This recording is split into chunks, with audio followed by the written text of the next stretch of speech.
Can you tell us really quick your Hillary Clinton story? Yeah, I mean, she was going around and taking selfies. So then she came by and we locked eyes. She took my phone, which I don't remember because when we actually locked eyes, it was the most supernatural, weird thing. Basically, her eyes just all turned black. Oh, And Jesus. and I was when I kind of like gained consciousness again, and she was like, "Stay there, don't move." It took a long time for me to kind of wrap my head around what may or may not have happened Wow. there, but something weird is definitely up with that woman. And For yeah. sure.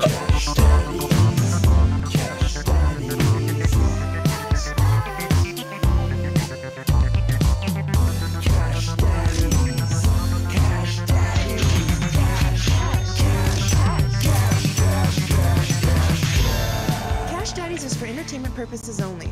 You'd be an idiot to listen to anything these degenerates say. Invest at your own risk, do research, but seriously don't listen to these ass clowns. Now enjoy Cash Daddies.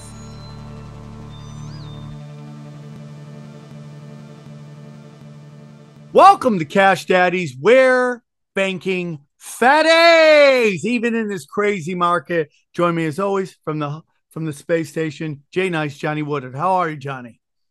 I'm okay, man. It's been a gnarly week though. The markets did not happy this week. Crypto too.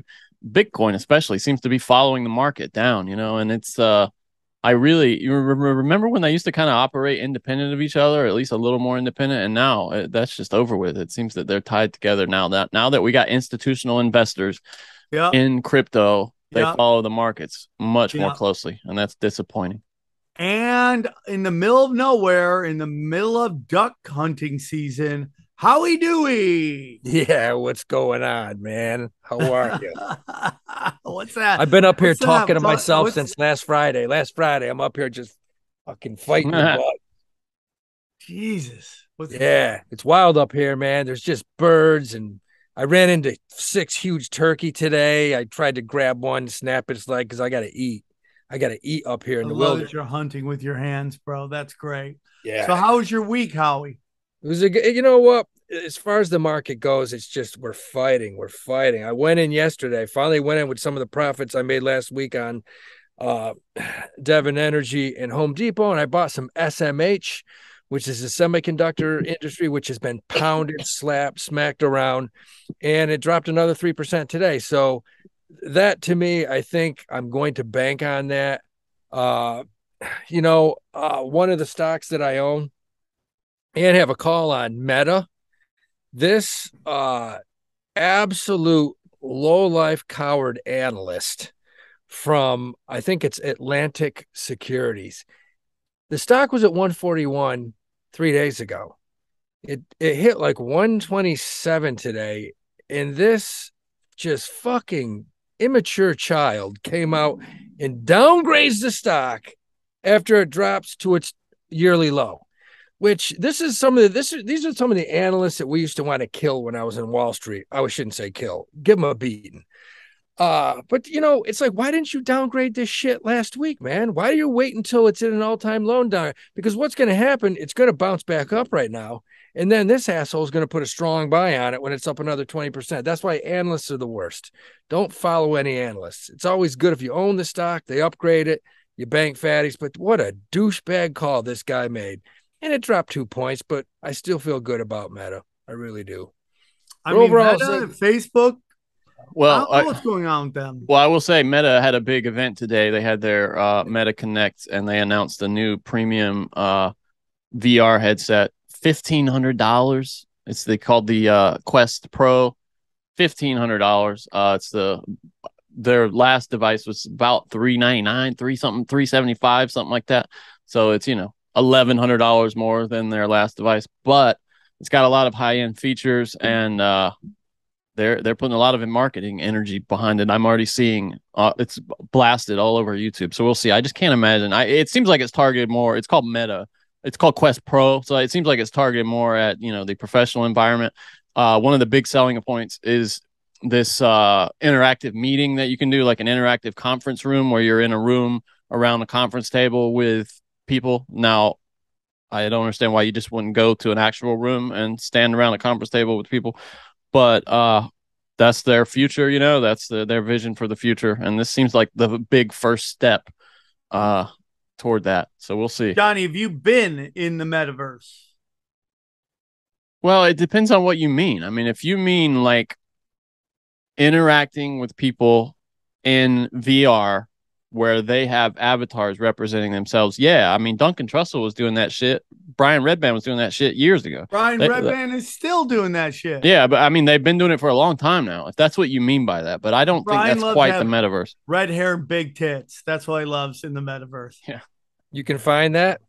Yeah, Brian Redband's he always does these late night Redband shows in the metaverse.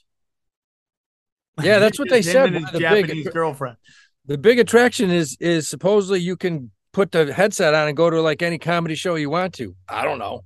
Oh yeah, they do. I think it was Gotham they would have like a weekly show in VR.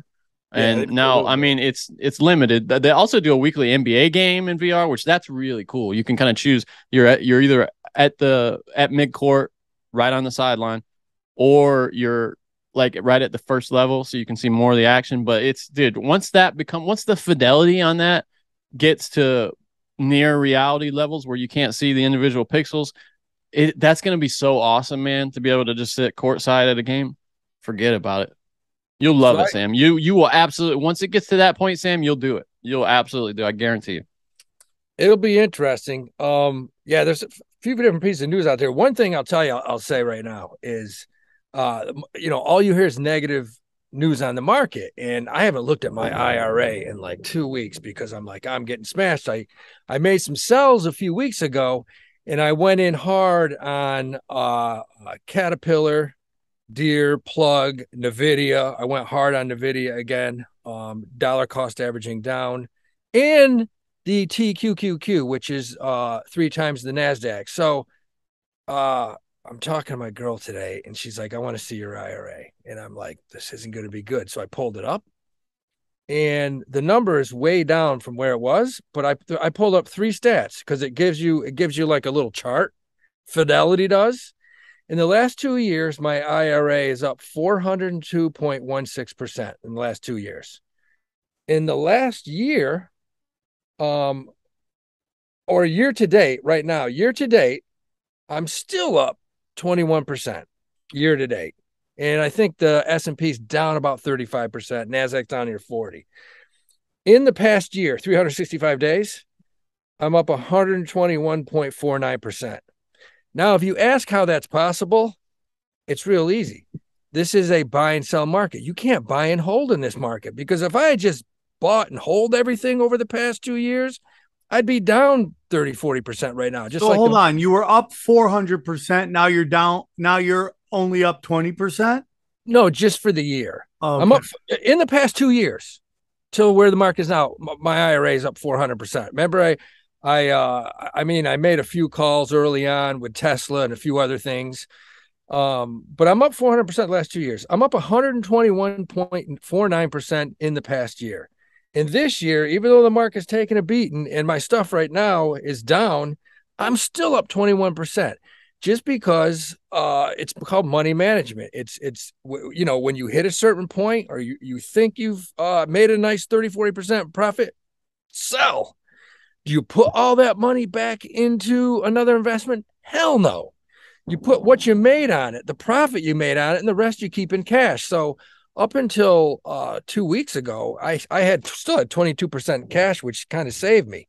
So I showed her these numbers and she was like, wow, and then she checked her IRA, which is basically in a lot of funds. And, she's down 28% for the year. So, I think that's why I like this podcast, because I think slowly, and it does take years, but we're trying to get across to the readers that, you can take profits and money goes into the money market, which is cash, and you sit patiently and wait for the next thing. By using stop losses and things like that, you don't take the beating that, say, the S&P, the NASDAQ, the Dow has taken this year. And I looked over even though I wasn't happy because I've taken a beat down the last 2 weeks, I'm still beating the S&P, the NASDAQ, just by doing those, small little things, not getting greedy, taking a profit. Right on. So that was an interesting day we had today with that. The other thing, what do you think of this, Johnny? Uber, Lyft, and DoorDash About to bring this up. crushed today. And I think this is the media fucking off, because they're blaming it on the White House. Yeah, I saw that. Labor rule. And basically what they're doing, Sam, is, these are they're classified under gig jobs. And the White House is saying, well, we're going to look into it. And this happened during the Obama, the Trump administration, all of them. And basically they're going to look into it and say, hey, maybe these guys should be full-time employees with benefits, blah, blah, blah. And all these stocks were down 11, 12% today. But an analyst came out and had a great point. He said, these aren't laws. This has been going on for the past 12 years. He said, they're not going to change shit. And you got Uber down to $24.50, down 11% today. If that's not a hell of a buy right now, I don't know what is. I mean, that's an opportunity to buy Uber. They've been doing that. That independent contractor thing is very interesting. It's very interesting. There's arguments on both sides. We know where else went through this? Strippers in LA wanted to unionize. And some of them were very pissed because they didn't want to unionize, because they wanted to work whatever hours they want, show up whenever they want, and stuff like that. So there is an argument on both sides on why they should be contracted or they should be independent contracted.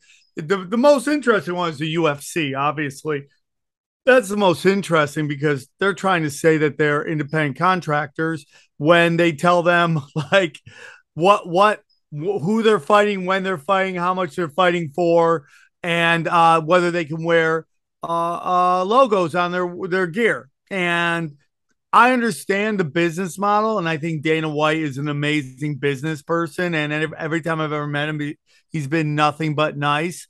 But that is a weird thing. Like, I mean, are you skirting around? Are you getting all the benefits of having regular employees without having to pay regular employee prices? So they're not independent contractors unless you have your own management and your own company. You're not independent, man. They work for the UFC. That's a company they work for. Interesting, dude. Well, aren't like WWE wrestlers, aren't they independent contractors too? Which is even more ridiculous. I mean, that shit's literally scripted. I don't think they are anymore. I think they all work for the WWE. I do think the fighters deserve a union because it's not just boxing. Anybody can throw a boxing match. No, I think this is 2 years ago, but they were, at least as of 2 years ago. I can't find anything more recent than that. But WWE? Yeah, that's what it says. Publicly traded. It's a publicly traded company, so I don't see how the fuck let's see. They got to be employees. Well, and the reason I think you're right about this being the media dropping the ball is because the only reason this came up is because a judge came out and reinstated a rule that they were trying to block, the White House was trying to block, that makes it easier for them to be classified as contractors rather than employees. So it was just that. It was something that was actually making it more likely that they're contractors than employees. That was the news item here. And that's why I think you're right. Uber today is this is one of these situations where I think somebody's going to buy a chunk of it today, tomorrow, the next day, and make a lot of money. I had a business idea. My girl and I had an idea like 2 years ago, and we were thinking about pulling off. We were going to have a company where we put a bulletproof glass between the front seat and the back seat. Okay. And the drivers were going to be topless women, and we were going to call it Boober. And I think in New York City, I think, you're charging, it's a flat fee. If you're going less than 5 miles, is that legal? You're going to pay $150. We're going to have New York, they can go around topless. No, in the you're just going to have a topless driver. Maybe dude, I mean, like, dude, here's my problem with that. If this was Shark Tank, I'm out. What Because about Boober? It's 7-6, by the way. Get the fuck out. oh shit, Yeah. Johnny, get out of here. What just happened? Olsen just homered, 3-run shot. damn, this could be One a out, six-inning. bottom of the, 2 outs, bottom of ninth though. So they're probably going to lose. But they just no, that's 2 outs. Okay, 2 outs, bottom of ninth. So Anyway, Sam, why don't you? But think that'd be by a the good way, idea? WWE performers is what they call them, are independent contractors. So UFC's got no shot as long as wrestlers who get told when and where and who wins and loses. The UFC's never getting it. That's Johnny, do we have any questions? Yeah, we do. I wanted to get to two other things actually. One, this is a real quick item. Google is going to start accepting crypto payments for cloud services early next year. I think that's kind of interesting. And I think that's a great thing for crypto. Me too. Me too. Yeah, they signed a deal with Coinbase, right? That's exactly right. Yeah, they're going to do it through Coinbase. That's right. And then the other thing was, did you guys see Michael Burry going after Kathy Wood? It was great. It was and I love what he said. He said Kathy Wood came out, Sam, and said, the Fed's killing us. The Fed doesn't know what they're doing. They're raising rates. They're going to kill everybody. And Michael Burry said, for a lady whose fund is down fucking 91%, I don't think you should be giving advice to anyone. That's what he said. He fucking just put it down her throat. I love her teeth, though. He said that. He said for a lady whose fund is down 92%, you've basically put everybody in the ground. You should not be giving advice to anyone. Do we want to go to the interview now, Sam? Sure. Okay. You're going to do that? Or yeah. Oh, okay. You want me to introduce her? Yeah, sure. I mean, you already introduced her, but just say like. Well, enjoy. Dude, we've been getting some great guests, and enjoy the interview. Guys, times are tough. Fuel prices are through the roof. The cost of food is insane, and people have even started to lose their homes. But there can be a massive positive to this, because recessions are where more wealth is made than in any other time in the economic cycle. Take the last recession, for example. Those who invested in property and stocks more than doubled their money in less than 2 years. But no market rose like crypto, where people made 10x, 50x, even 100 times over the same period. That's what James McMahon did. On his Crypto with James YouTube channel, he told his 21,000 subscribers to invest in the same 26 coins that he did. Had you invested $100 in each, you'd have been in profit more than $123,000. His top pick of the year, a crypto called Phantom, went up a staggering 692 times. Remember, this is public knowledge. You can go to YouTube and verify it yourself. James will be sharing every coin he buys during this recession on his Copy My Crypto membership site. It's like having a big brother who knows what he's doing. You don't need to know a thing about crypto or how to invest. You simply copy along. So, to join the 2,800 members who copy James, go to copymycrypto.com/Sam. That's copymycrypto.com/SAM. It's your call. You can thrive in this recession or be a victim. Go and visit the site and read every word. All right, so let's get into it. Very excited to have this next guest on. I found her on Twitter. Her Twitter is fire. She may or may not have seen Hillary. May or may not have seen Hillary Clinton shapeshift. Please welcome Heidi Briones. How are you? Hey, I'm great. Thanks so much, Sam. Happy to be here. Well, honor and a privilege. Thanks for joining Cash Daddies. I love your Twitter. It's pure fire. Thank you so much. I appreciate that. Can you tell us really quick your Hillary Clinton story? Because I think it's amazing. Yeah, I mean, pretty simple. I was at her rally in Phoenix, and I was up front. She was going around and taking selfies. That was something she was doing at the time. And so she would basically come and grab your phone and try to take a selfie. I say try because she would usually fail. And then she'd hand it to a staff member, and then they would take the selfie. So most of them are not real selfies. So then she came by and we locked eyes, and she took my phone, which I don't remember, because when we actually locked eyes, it was the most like supernatural weird thing that happened, where basically her eyes just all turned black. Jesus. And I was just like, and I basically blacked out. And when I kind of came back to, I guess it was just a few seconds later, I was physically actually in a little bit different location. Like I was like kind of closer to her. and I was kind of reaching to get my phone back when I kind of like gained consciousness again. And she was like, stay there, don't move. I guess when I was blacked out, I was trying to be like, actually, give me my phone back. Like, you like crazy person that just took my phone. She was handing it to a staff and she's like, stay put, stay there. And then Secret Service is like, don't move around me. And then they took the picture and they handed it back to me. But it took a long time for me to kind of wrap my head around what may or may not have happened there. But something weird is definitely up with that woman. And For sure. Are your eyes darker today than they were the day that you took that picture? Because you have very dark eyes. No, my eyes change colors. I have one of the really? I'm like one of the 1% of people that actually has gray eyes, which gray eyes are actually kind of like hazel eyes, but they change from like gray to blue to turquoise to so actually I do have color changing eyes depending on what I'm wearing and the lighting and everything else. I love it. I love it. Fun facts. So Heidi, fun story. This is a financial podcast, and you know, I saw you were asking to jump on some, so you know, this is a wonderful opportunity for us to have someone like you on. For our listeners who may not be familiar with you, can you tell us a little bit about yourself and why you wanted to guest on some financial podcasts? Yeah, of course. I mean, my name's Heidi Briones, like I mentioned. I currently live in Portland, Oregon. I'm actually from Orange County, California.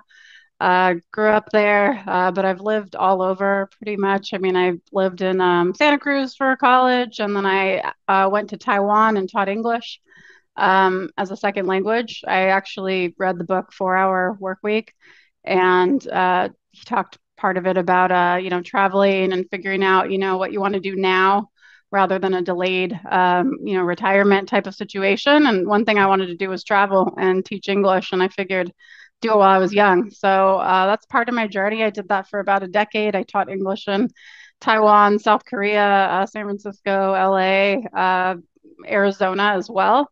I was getting a PhD in applied linguistics at Northern Arizona University, and I absolutely hated it. And so I dropped out and I had to figure out, you know, how to make money.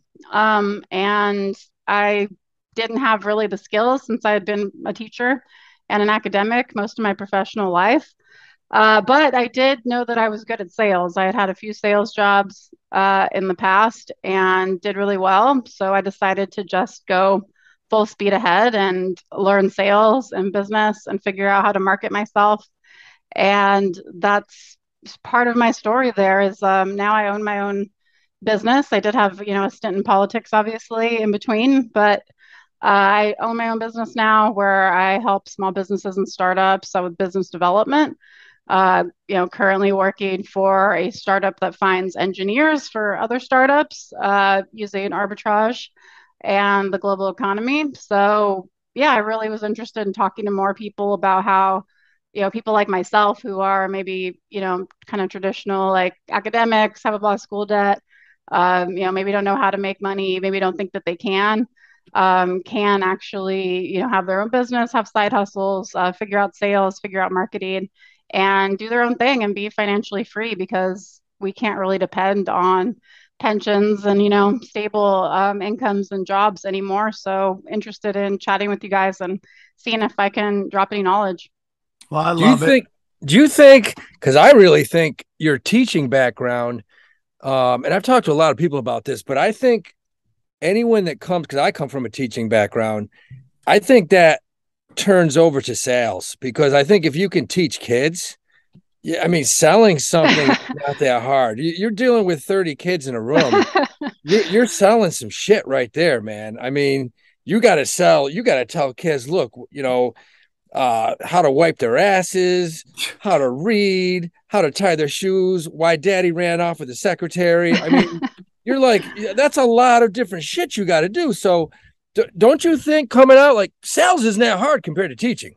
Oh, yeah. I mean, sales is teaching. You nailed it on the head. I mean, you have to get buy-in from your students constantly. you have to change, and iterate in your head what you're going to say based on what they're saying. And oh, this isn't working. Let me switch and try this, and get them to buy in on this. And then, you finally get the result, which is closing the sale, which is them doing well or learning something.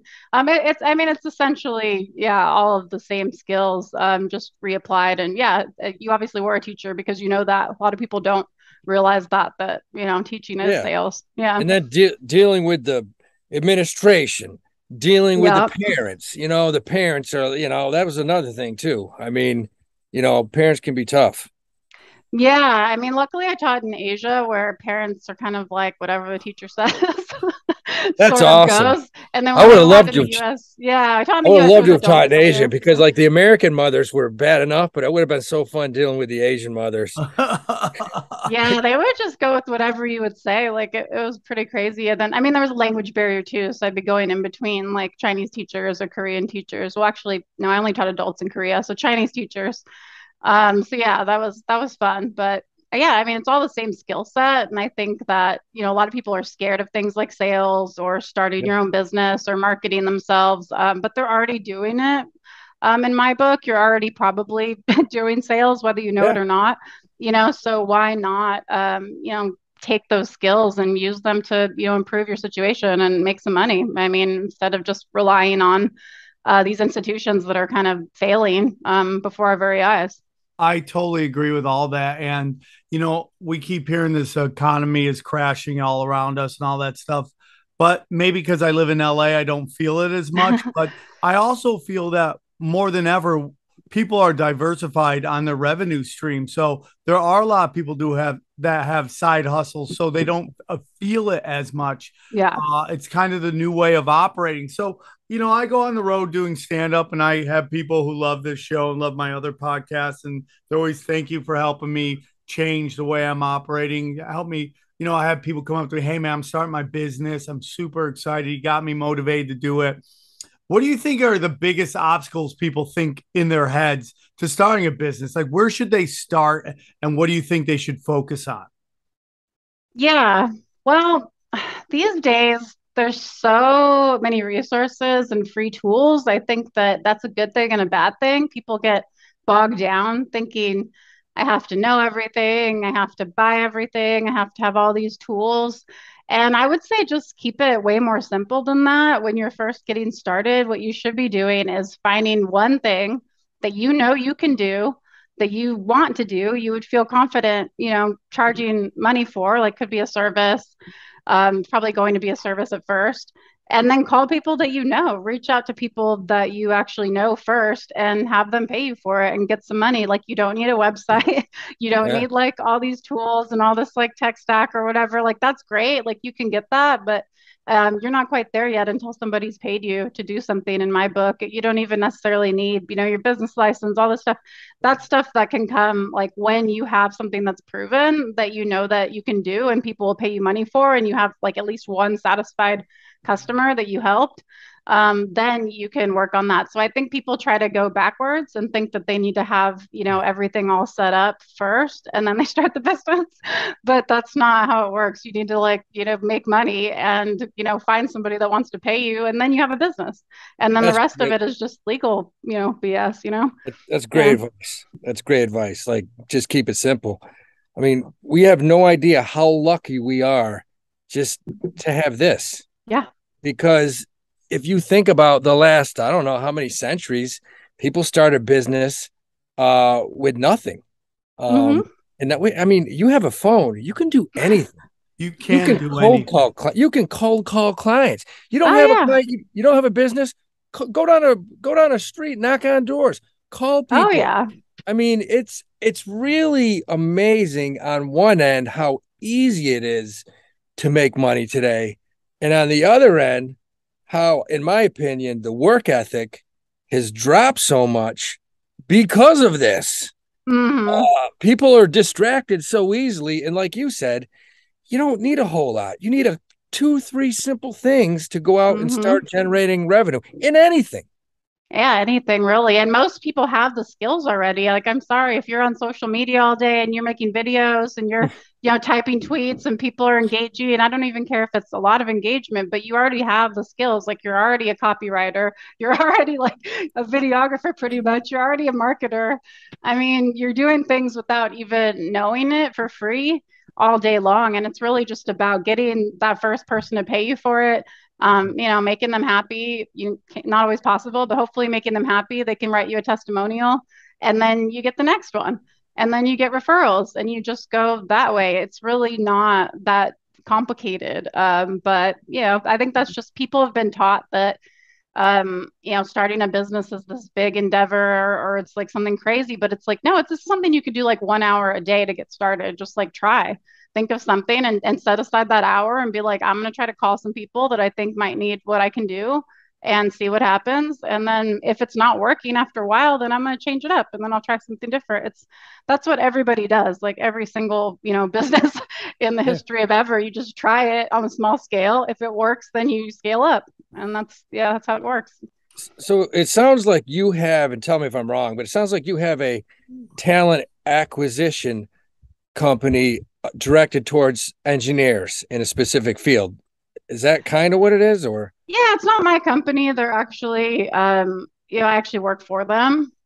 So I'm in contract with them, but that's my main gig right now. Essentially, it's like a half technology and half staffing agency is one way to think about it. So the technology portion is we have an AI that vets the coding skills of engineers so that we make sure that they're legit and whatever skills they say they have, they actually do have. So we do that part. And then the staffing agency part is like, first of all, we're able to fill that pipeline with enough engineers around the world, and then also find the businesses that need those engineers and get those positions filled. But pretty impressive the way that it's done because we can do it really fast, which is what most people say that work with us, is that normally it takes them 2 to 3 months to fill some of these roles if there's something difficult, and we can do it in 2 to 3 weeks. So it's really about speed and having something that engineers built for engineers, like, and people that need engineers. So you're going through resumes, you're picking out, and you're calling. No, thank God I'm not really. Oh, you don't have to do that. You don't have to find out if No, I find the businesses that need engineers, and that they already did all the work for me. Like the team already has everybody on our platform, so I don't have to find anybody, which is nice. I don't find the engineers, that's done for me. I just got to find the businesses and be like, we already have them here. You want these guys? They're available. Yeah, right. Yeah. It's kind of like a reverse recruiting. I love that. I love that. That's basically being a conduit to help people fulfill needs and fill services, which I think is great. And I think that's a big thing when you're trying to also start a business, is understanding what is the market out there. Is there a market for what your skill set? And everybody has skill sets. They really do. And you might want, hey, I would like to do this. That's great, but you might also have a skill set that's better for this.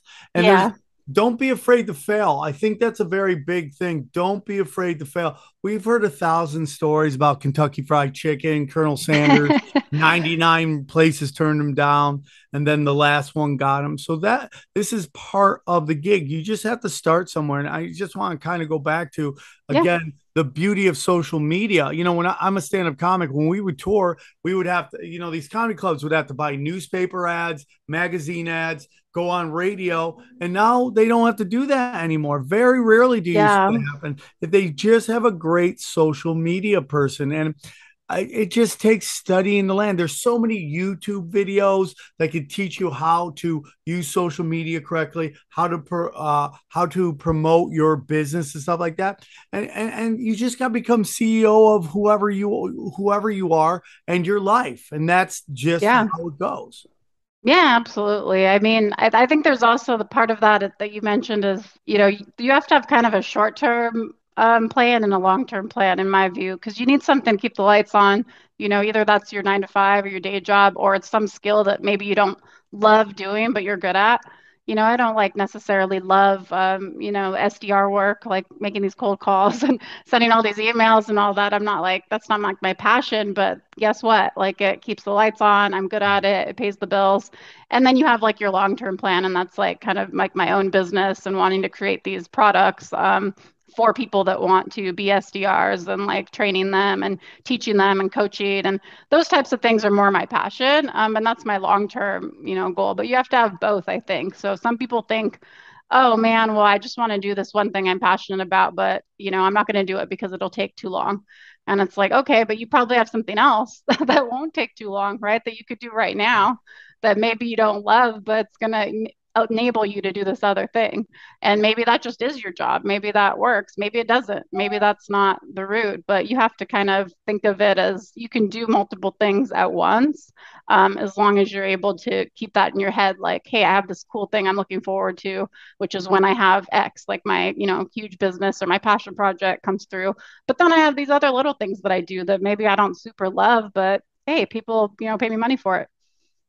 I love that. I think goals are very important. I think two things I got from that, and as a comic, I'm an entertainer. Some people think you have to starve for your art, right? And you have to be like broke, living, couch to couch and all that stuff. And I find that just to be complete BS. I don't think there's anything wrong with finding a day job, a job that helps you pay your bills while you're working on your bigger plan in your life. I think it's okay. I think this notion it's like all or nothing is just ridiculous to me. And this is as a guy who's much older and farther along in his journey. And I remember I had a day job when I was really early into my comedy, and it just made my life so much easier than just living couch to couch in this weird starvation and all of the pressure I put on getting my art going, that I was trying to rush it because I wanted the bills to be paid instead of just taking it on a slow journey and let it grow naturally. And the next thing, go on. No, go ahead. And then I love goals, man. I think goals are super important in life. I do daily goals, intermediate goals, and long-term goals. And I think it's very important. Like, I'm in sobriety. I don't do anything like that. And I know so many people who like kind of clean their life up, and you could apply this starting a business and they don't really know where they're going. They have this kind of vision. Oh, I want to do this, but they don't have any specific goals that they want to reach. And I always say, it's like, you never just get into your car and just drive. You have a destination you want to go to. Oh, I'm going to go to Starbucks. I'm going to go get ice cream. I'm going to go watch a movie. You know where you're going. That's kind of what you have to do with your life and your business, is like, these are my goals. I want to have this many clients by this time. And sometimes you hit those goals, or you see like, hey, man, I didn't hit it, but I'm really close. This is a good sign. I'm going to keep going. Yeah. It's important to, like you're saying, goals. It's so important to have reachable, attainable goals so that if you don't hit them, you're close. Because I remember working on Wall Street, and we had a kid that came in, and the first thing he did is all over his cubicle, he put up posters of high rises in helicopters in private planes. And I said, why do you got those up there? He said, because if I can't see that helicopter, I'm never going to achieve it. And I'm like, pal, no offense or anything, but you got a better chance of like going to the moon than buying a fucking helicopter. And the kid lasted maybe 3 months because his goals were moronic. It was like, look, why don't you just get yourself 10 clients this month?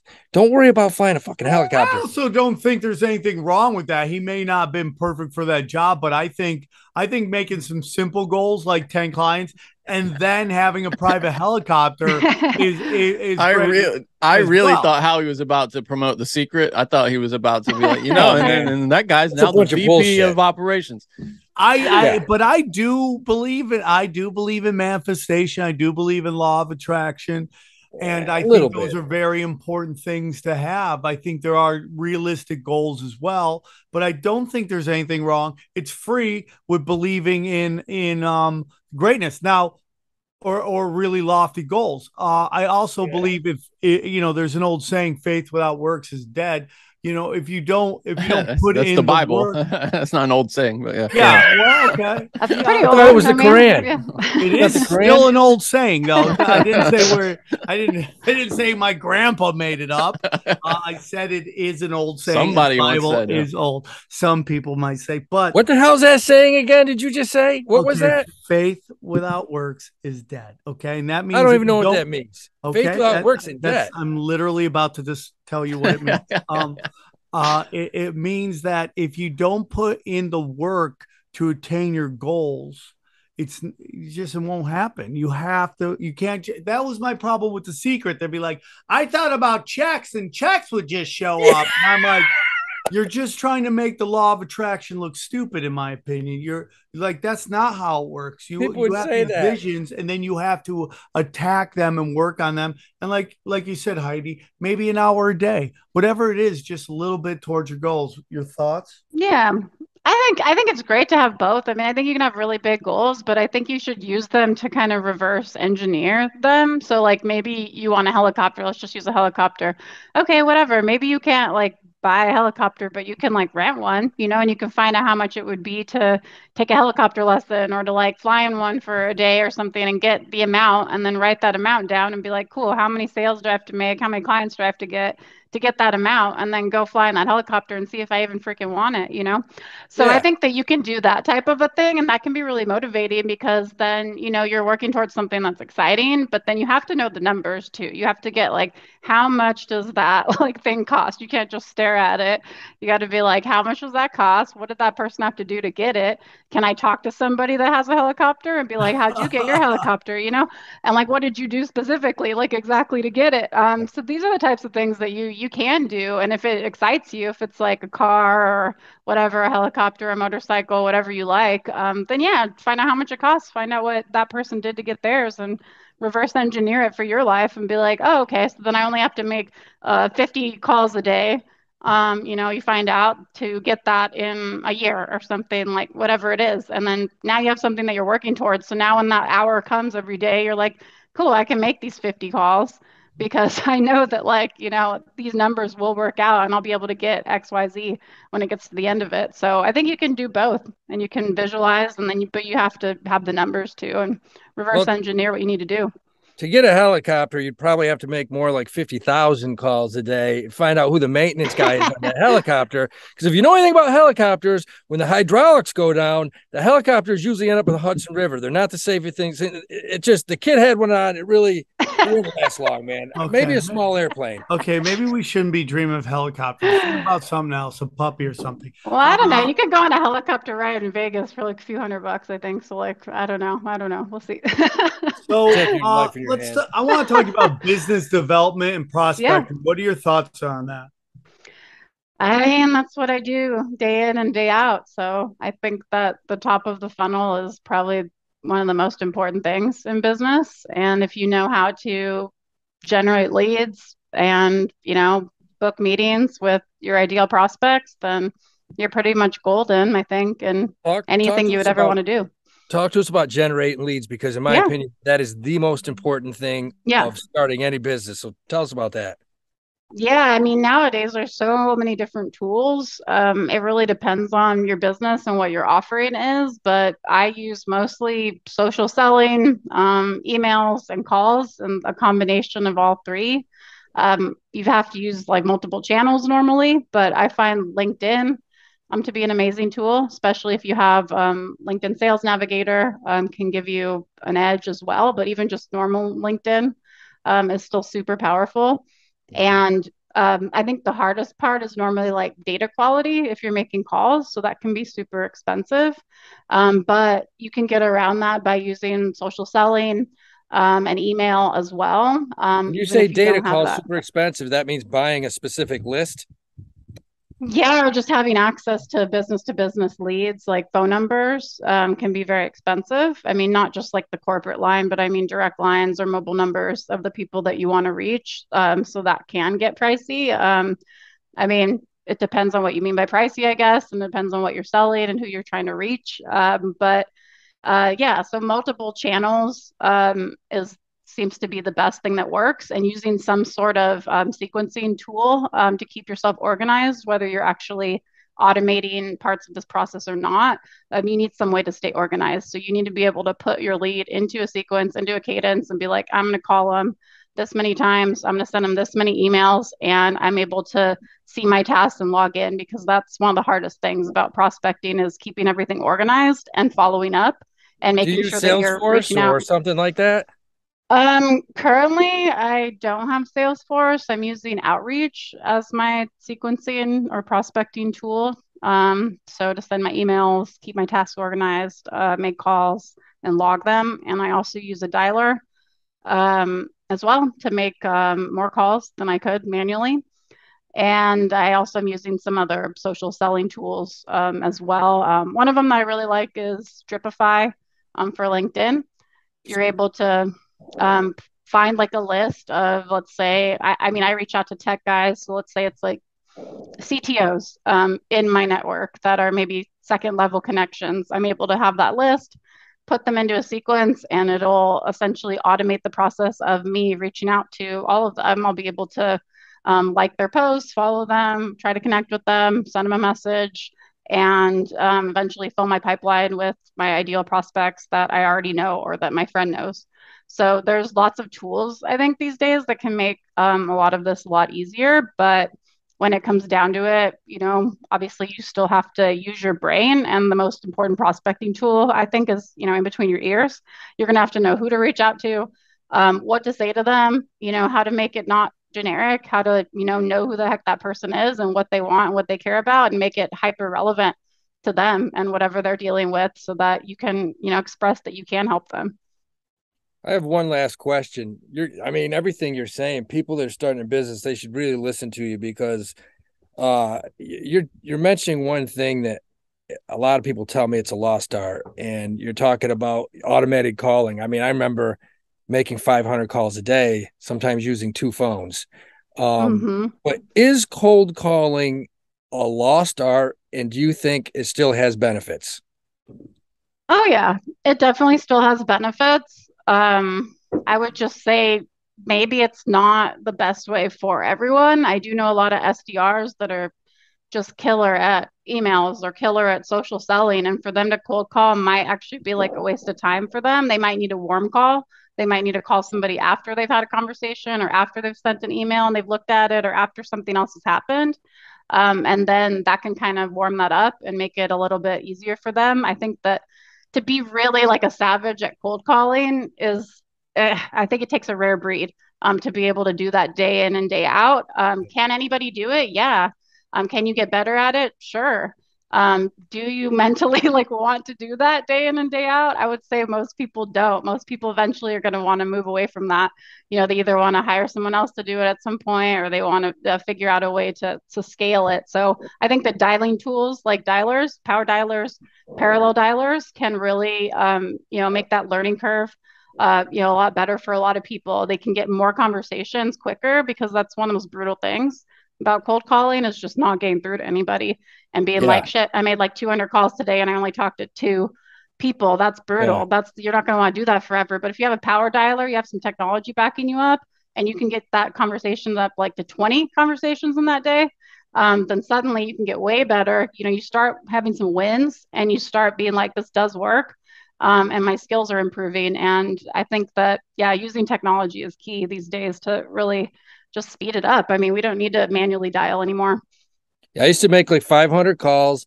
I would talk to 50 people, and out of the 500 calls, five would be semi-interested. But I And then mean, you to have cold follow call up. like Yeah. to cold call, Yeah. like you said, you really have to be. It helps if you're dead inside, and also it really helped my relationship with Jack Daniels. We became Oh, super tight. yeah. From Okay. 10 in the morning till 5. Those two things, and you could be a hell of a cold caller.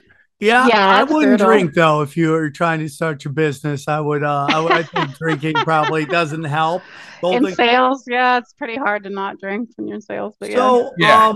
one thing I want as we wrap it up because we don't want to keep you all day is that I'm somebody who has had blessings in a different forms of. I do stand up. I know I said that 5 times, but there's different aspects of that.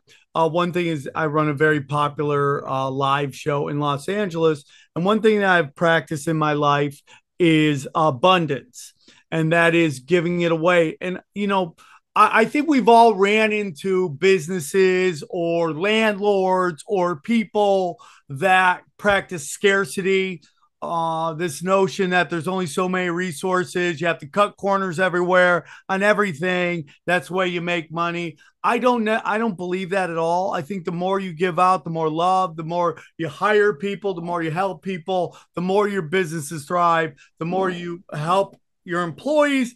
They love you. They run through brick walls for you. What are your whole thoughts on that? Yeah, I'm with you there. I'm totally a fan of abundance. I think that a scarcity mindset is just miserable. I mean, whether it like works or not, I mean, I think in the long run, like, being miserable doesn't work. So I think that being abundant and seeing, the positive things and giving more than you expect to get will always get you more on the long run. I mean, if you're constantly, I've been poor, I've been like totally broke and you're in scarcity mindset, right?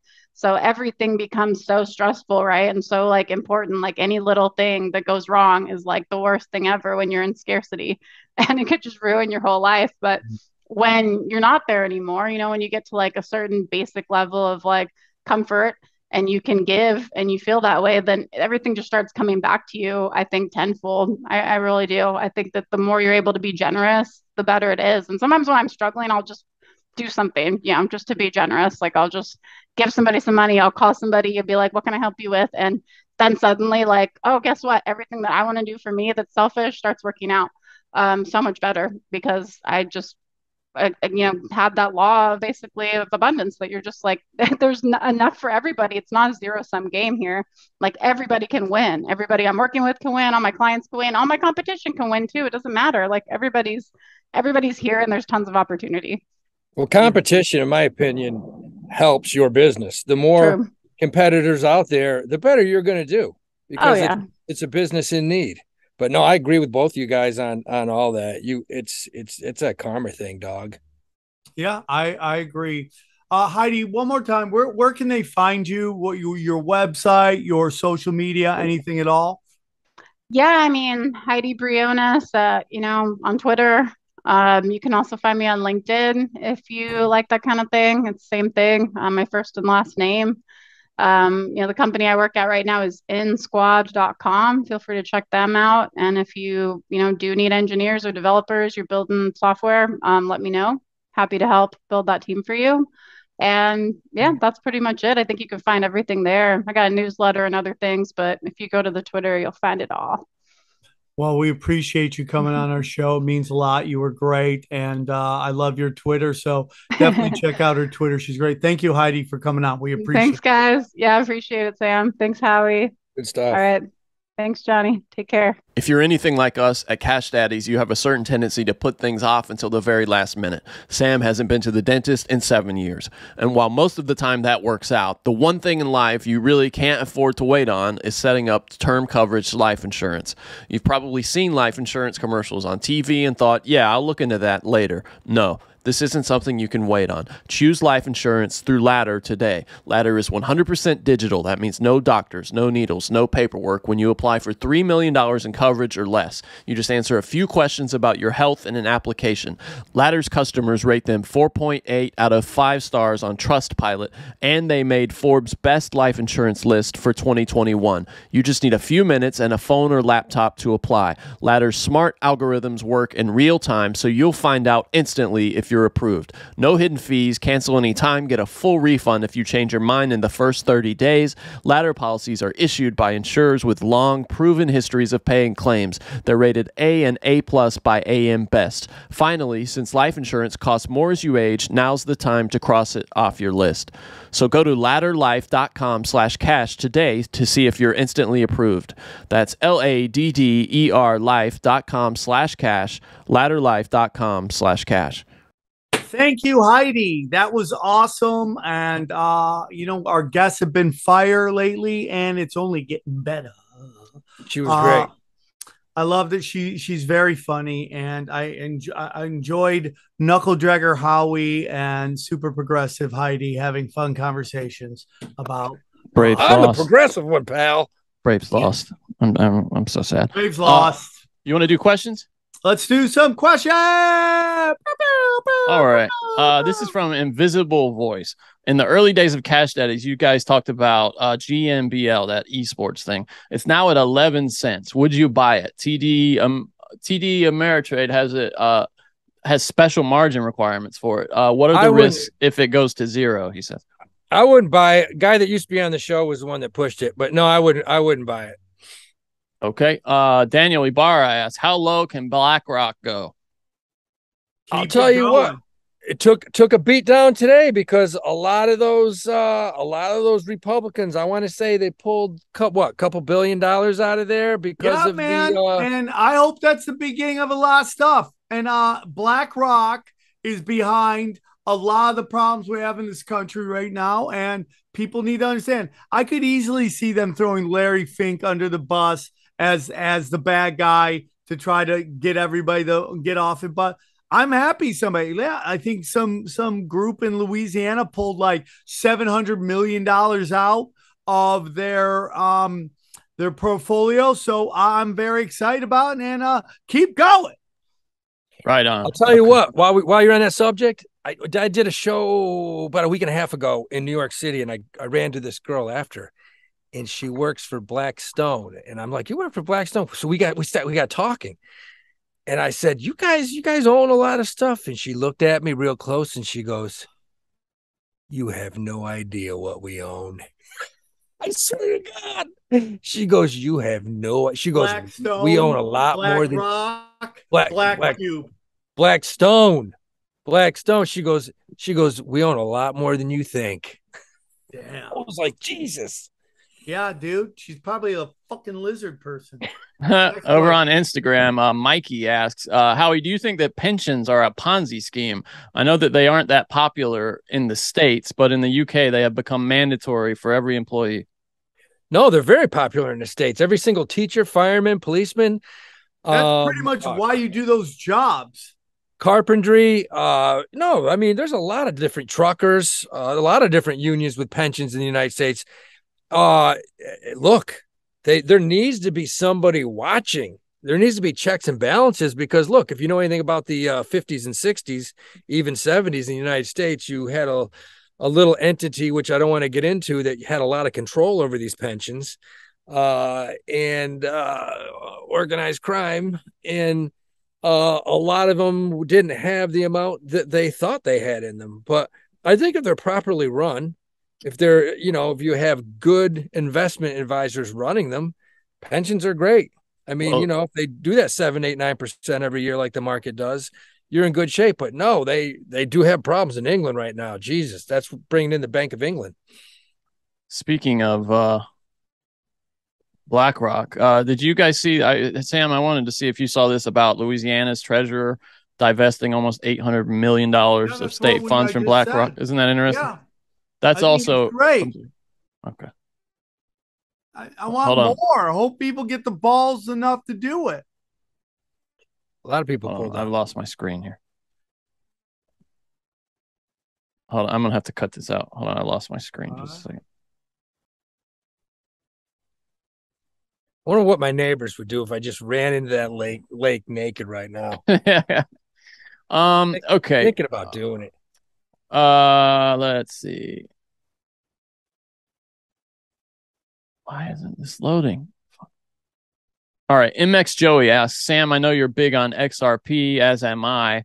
Have you looked into Sologenic on the XRP ledger? They will be tokenizing stocks and ETFs and working with NASDAQ. It's going to the moon, he says. Already starting to pump. The word is getting out. Have you heard of that? Sologenic. It's tokenizing stocks and ETFs. Honest with you, man, I'm really holding off on crypto right now. I'm not going to buy any crypto right now until my Celsius position gets fixed. Okay. All right. There's some news on that this week too. They're going to have an independent, what would you say, like an independent advisor come in and just kind of give a fair accounting of everything is kind of the next step in this. It's something that the judge asked for. What was she calling it? An independent review is what the judges called it. Judge Probably Martin Glenn. Independent audit. How deep do you think in a hole they are? Over $1 billion. Yeah, we know that. Yeah. Isn't there some rich dude that can just come save all of us? If somebody thought that there was value, I think, yeah, it would. But, if the reputation, or if they think this was a Ponzi, whew. Yeah. I mean, yeah. Well, and then we saw Mashinsky took out another $1 million. He cashed out more Celsius coin. That should be illegal. How is he allowed to How do can this? he take it out and I can't? He had it on his own wallet, I guess, and he withdrew it. This is what the actual news was. At Celsius's bankruptcy hearing Friday, Glenn, that's the judge, asked recently appointed independent examiner Shobha Pillai, partner at Chicago-based law firm Jenner and Block, to deliver an interim report that will help the process of settling crypto lenders' debts. And the big thing at issue here, Sam, is how they're going to treat withhold accounts and custody accounts versus the other accounts. So that's one of the big things they're coming at this about. That's the main reason for this. So it's going to be interesting. This thing's going to take forever, though. We're looking at years. I mean, just years. It's such a drag. One more question from Mikey. Can you each give a percentage chance on whether one of the following will occur within the next 5 years? It's a long question. Major food shortages being one, 2, a run on the bank, 3, a bail-in bank scenario, 4, a carbon tax, which to me, that's number 1 with a bullet right there. Yeah. 5, cash becoming obsolete in favor of digital, and 6, World War III. To me, 4 is by far the number 1 most likely. That's a carbon tax. There'll be a tax. I'm sure. Oh, bullshit. What do you think? Would you think any of those other things are likely? Major food shortages, run on banks, bail-in bank scenarios. Anything's possible. Yeah, I mean, any of those are possible. I don't think it's probable. I think food shortages, they've been talking about supply chains forever, but I think a lot of that is just the Jack your loosh. I think World War III is, I mean, I think Johnny, I think they get, I don't know, man. I don't want to believe any of them are going to happen. So, but I always prepare like they're all going to happen. Right? Like I'm constantly I'm buying gold. I'm learning to kill with my hands. I'm trying to get a car that'll drive over a lot of shit. I got to get a fucking dirt bike. I'm working on all of it, dude. Do you know how to ride a dirt bike? Barely, but I'm going to work on it. You know what?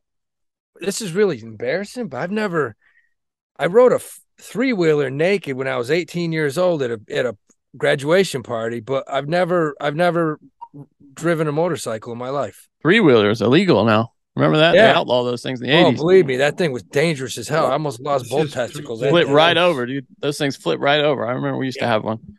Yep. All right. That's it, guys, for the questions. Take it over to Patreon, Sam. All right. Take it to Patreon. Guys, we're giving you more bang for your buck. Oh, Howie, you want to give us your pick, Howie? Daddy. Oh, my pick of the week? Yeah. I shouldn't be doing this, but I'm going to do it. And guys, you can thank me later. I haven't felt more strongly about this in a long time, but buy the hell out of Uber. Uber's down, and it shouldn't be down. And I love the valuation on it right now. Uber is the best buy of the year. Guys, go to samtripoli.com. Check out my live dates. Get on my email list, samtripoli.com. I'll see you at Skankfest. Then I'll also be in Kansas City a couple weeks after that. Oh, we got a humongous Comedy Chaos next Wednesday. Nikki Glazer, Burt Kreischer, Craig Robinson, Jessime Peluso, Mo Amir, Whitney Cummings, and a little comic named Sam Tripoli. Yeah.